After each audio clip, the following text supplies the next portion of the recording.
What's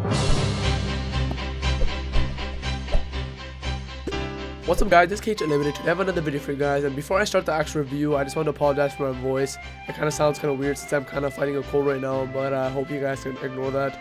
But yeah, today I'm going to be reviewing episode 21 of Dragon Ball Super, which is called The Revenge Begins, The Frieza Army's Malice Strikes Gohan.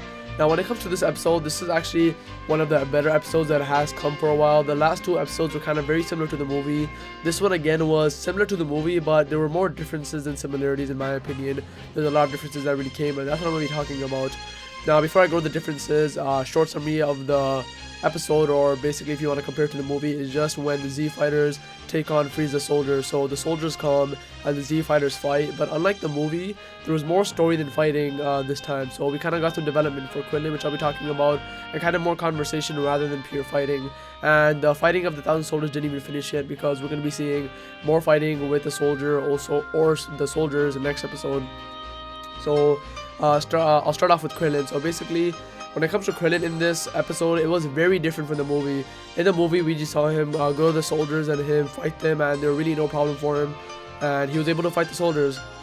But in the episode, there was kind of a story for him. So basically, they're kind of trying to show that he's really scared of Frieza. He kind of had a flashback of how Frieza killed him in the Frieza saga, and he's really scared about that, and he kind of lost his confidence and didn't think he could fight the soldiers. And what made it worse is that Frieza actually put a bounty on Krillin's head. He told his soldiers that if they were able to beat him, that they would get any planet of choice for them to rule. So because of that, they all started going towards Krillin, and Krillin being scared, he thought that he couldn't beat them. But during that moment, he kind of finds out that he could actually beat them, because he just kind of notices how slow they are compared to him, and then he kind of gets a pep talk by Master Roshi telling him that he is a student of Master Roshi, so he should be able to beat them. And then after that, we just see Krillin kick their ass, use Scatter Kamehameha, and we just see him coming back to normal. So I thought that part of the episode was pretty cool. Some development for Krillin and not just pure fighting. Though I might have, now that I think about it, kind of liked a lot of fighting, but at the end of the day, I think story is better over fighting. So I do like this way how they went with Krillin having more development than fighting. So yeah, that was really the first thing that was in the episode that was different from the movie. Now, in the episode, there was a scene with Goku and Vegeta, and this scene gave us a few new things. Now, when it comes to who's stronger between Goku and Vegeta, we've always been getting hints in the past few episodes that Vegeta has surpassed Goku.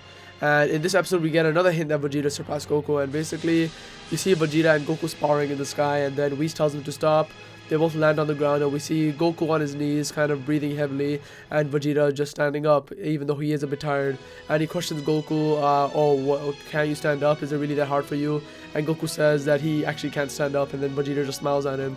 And that kind of small conversation really shows that, at least right now, Vegeta is a bit stronger than Goku, or is just a bit more skilled than Goku right now. And maybe from here on, we'll see that Vegeta's either going to stay a bit stronger than Goku, or just end up like Resurrection of F, where they're perfectly equal from what we know. So it's kind of cool seeing right now that Vegeta is stronger than Goku. It's something he's always really want to be in, but at the same time, he's not really making a big deal about it. So I just kind of think that was cool, the way that he just smirked at Goku. So that was kind of one scene when they were sparring. And another part of that scene is kind of important to this episode, because we really don't know anything about it. So Vegeta and Goku are taken through some kind of red portal, and we really have no idea what's on the other side of the portal. So basically the premise of this is that Goku and Vegeta say that they want to train at a faster rate, and because of that, Beerus suggests that they go to a place. Now what that place is, we don't know, but Whis says that they're not ready for it, but Beerus insists that they just go. So Whis takes the staff, opens up a red portal, and Vegeta and Goku get sucked in. Now what's at the other side of the portal, we have no idea, but something that I speculate is probably that is just another kind of version of the hyperbolic time chamber, but maybe at a much more hard level, such as for gods, since Whis said that it's much harder for them. So I feel like it is going to be something like the hyperbolic time chamber, and I'm pretty sure we're going to see what's inside in the next episode, because in the next episode preview, we do see Goku and Vegeta. So yeah, we'll see next episode what it actually is. But I thought that was pretty cool, since that really changed it up from the actual movie. Now next is the actual fight. So something that people didn't like in the movie is when Shisami is fighting Piccolo. They thought that Shisami was too strong, that he shouldn't have been able to fight Piccolo like that, and Piccolo should have been able to beat him up easily. When it came to the episode, they completely took that out. So Piccolo didn't even fight Shisami. When Shisami came, Gohan straight up said to Piccolo that he could handle him. And when that happened, Shisami basically got Gohan in a bear hug, and Gohan was kind of trapped. And Shisami and Gohan were kind of having a conversation.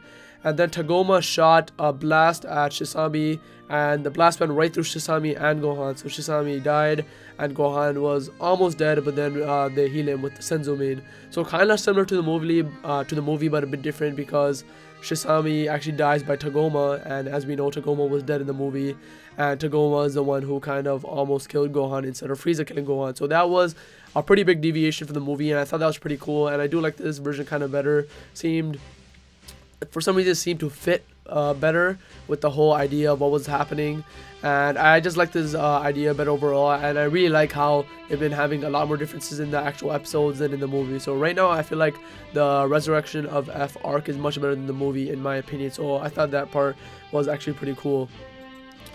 And what else is there to talk about? Oh yeah, at the end of the episode, something that's pretty cool, something that a lot of people wanted to have, and a lot of people are even calling it fan service, is that Goten and Trunks are actually going to be part of the fight. And we see this when Tagoma does kill Shisami. He kind of explains how he was training with Frieza, and basically what Tagoma's training was him getting tortured by Frieza every day, kind of getting him near death, and then at the end of the day he would just go into the regenerating pods, kind of regenerate himself, and repeat this over and over again every day for 4 months. And because of that, he is where he is at now, really strong. So because of that, his power boost is high, and Goten and Trunks sense him. And when they do sense him, Trunks just tells Goten, come on, let's see what it is, and they go fly over to it. And in fact, we do know that he does fight Tagoma, because in the next episode preview, we see Gotenks fighting Tagoma, which is pretty cool. So yeah, that brings me to my next point, which is the next episode preview. So in the next episode preview, there's really two main things which are amazing to see. First is that Ginyu, in fact, is in the episode, because the episode is called Change and Impossible Revival. The name is Ginyu, and we can clearly tell that Ginyu has taken over Tagoma's body by the actions that Tagoma does. So we can see that Tagoma's facial expressions are much different than what it usually is. You can see him kind of hugging himself, almost like he came into a new body, which is something that Ginyu would do. And lastly, the narrator of that next episode preview was Gohan, and he even says, oh, why is Tagoma making those weird poses, or something along those lines. And obviously that shows that Ginyu has obviously taken over Tagoma's body, so that was kind of a dead giveaway. So it was pretty exciting to see that Ginyu has come back. It is confirmed. Everyone thought it was a rumor, but no, it is confirmed, and he will be here next episode next week. So yeah, that was the first thing that was amazing. And the second thing that I already mentioned is that Gotenks is in the episode preview. So we see Tagoma kind of fighting the Z Warriors. We see him fighting Gohan, Master Roshi, and the others. He kind of takes all them out, and then we see Gotenks in a nutshot on him, and it was pretty funny overall. So I really can't wait to see next episode. I feel like this is going to be one of my favorite episodes, and one of the episodes that's going to be really different from the show, because we actually have Gotenks, we have Ginyu that's taken over Tagoma, we have Tagoma that was supposed to be dead. So this new episode is going to be completely fresh content, I feel. So I really can't wait for this episode. And also we're going to see Goku and Vegeta in that other dimension or portal. So I really enjoyed this episode. I feel like I'm going to enjoy the next episode even more, but I really enjoyed these episodes overall. So hope you guys enjoyed this Dragon Ball Super episode review. Remember to like, comment, subscribe. Remember the Dragon Ball I hope you guys enjoyed the Drama Super episode review. Remember to like, comment, subscribe, and remember the possibilities for Dragon Ball are unlimited. Later.